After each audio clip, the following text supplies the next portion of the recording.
Another team that we talked about, they were actually on the losers list after day 2. I got to put Houston back on the winners list here because we talked about what they were able to do the first couple of days with Jadeveon Clowney, at the guard Xavier Su'a-Filo, the tight end C.J. Fedorich, and the defensive tackle Louis Nix III, who they traded up to get in the 3rd round. The only thing missing from this draft was a quarterback they could develop, and on day 3, they took quarterback out of Pittsburgh, Tom Savage, who with Bill O'Brien as his head coach, he's looking to be able to develop him. Even if he doesn't do anything this year, there's your future quarterback if everything breaks right. So kudos to Houston for being able to grab a quarterback late and still have a great draft addressing every major need you had. We're going to move to the Oakland Raiders. The Raiders have a knack of screwing up their draft board over the last decade. They did not do that this year.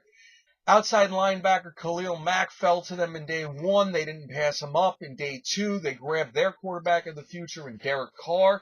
And then they grabbed one of the best guards in the draft, Gabe Jackson, to protect them. And then on day 3, they filled out their defense a little bit, adding defensive end Justin Ellis and cornerback Keith McGill. So the Raiders had a solid football draft from any perspective you want to look at. Giants also had a good draft. We talked about the Jets after day 2. We'll talk about the Giants right now. Grabbing another weapon to replace Akeem Nicks and wide receiver Odell Beckham Jr. They passed over Zach Martin, the tackle, and wound up going to the Cowboys, who many people thought they were going to take, but made up for it in the 2nd round, grabbing easily the best center in the draft by many, Weston Richburg, who, if you look at what Travis Fredericks was able to do for the Cowboys last year, the Giants may very well have found their pillar for the next decade here to go with Justin Pugh, who they took early in last year's draft.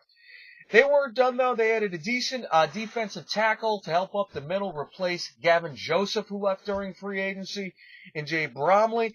And they added a running back to replace Andre Brown and help out Rashad Jennings, a move I like, Andre Williams. As much as guys like Eric Tressler, and I agree, running back is not that vital to the Giants when you consider they are a pass team.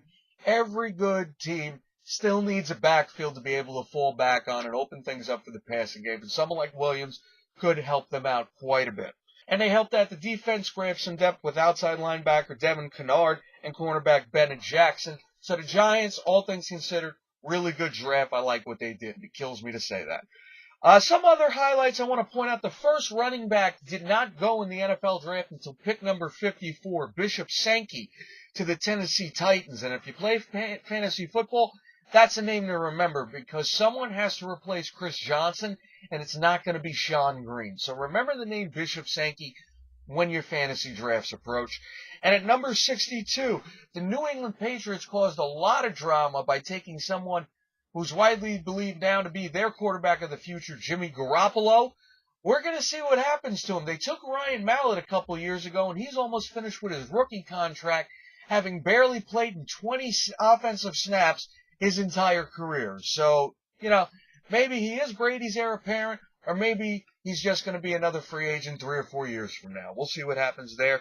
And another running back to keep an eye on come fantasy drafts, Devontae Freeman, taken at pick number 103 by the Atlanta Falcons. Someone has to step in and be the bell cow back. Steven Jackson is getting up there in years, and Jaquez Rodgers is plain and simply too small. So Freeman enters a situation where he could end the year as the number 1 back in the Falcons' backfield. So that's a name to watch as far as I'm concerned.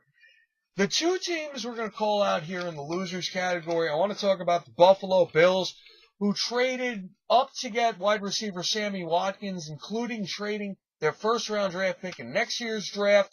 They traded a 4th-round pick in next year's draft for Bryce Brown, the running back from Philadelphia, and they traded away wide receiver Stevie Johnson for a 5th-round pick in next year's draft. Now, as far as I'm concerned, they gave up way too much to get Sammy Watkins, and the fact is, one person doesn't solve your problems. They got him, and they traded away Stevie Johnson, leaving your number 2 wide receiver to be a collection of Mike Williams from Tampa Bay and Robert Woods. I would have liked them to keep Stevie Johnson just for the depth purposes, because Mike Williams hasn't been solid since his rookie season, and Robert Woods was good at times, but he was also highly erratic. As he's only in his 2nd season, the depth would have helped there. And the Indianapolis Colts are on the losers column like everybody says, because they traded away their first-round pick in this draft for Trent Richardson, who hasn't panned out yet. They took the tackle Jack Mehort, and they took the wide receiver Dante Moncrief at a time where many people thought they could have grabbed someone like Bruce Ellington. Moncrief may wind up fitting their system better, but when you only have 2 picks through the first 3 rounds of the draft, you have to come out of it with immediate starters who are going to provide an immediate impact for you. And I'm not sure they did that with their first 2 picks in the draft. So that's going to do it for our NFL draft coverage. We're going to have more reaction from Jake Dixon over the course of the next week. We'll have Tom Lembo back at some point, and we'll have more from the entire Sports Zone crew. As always, like us on Facebook. And oh yeah, check out the website, thisissportszone.com. Now with polls that everyone can vote on, we have a poll, what do you think about Shelley Sterling wanting to stay as Clippers owner? We have a poll, how long do you think the suspension for Josh Gordon will be?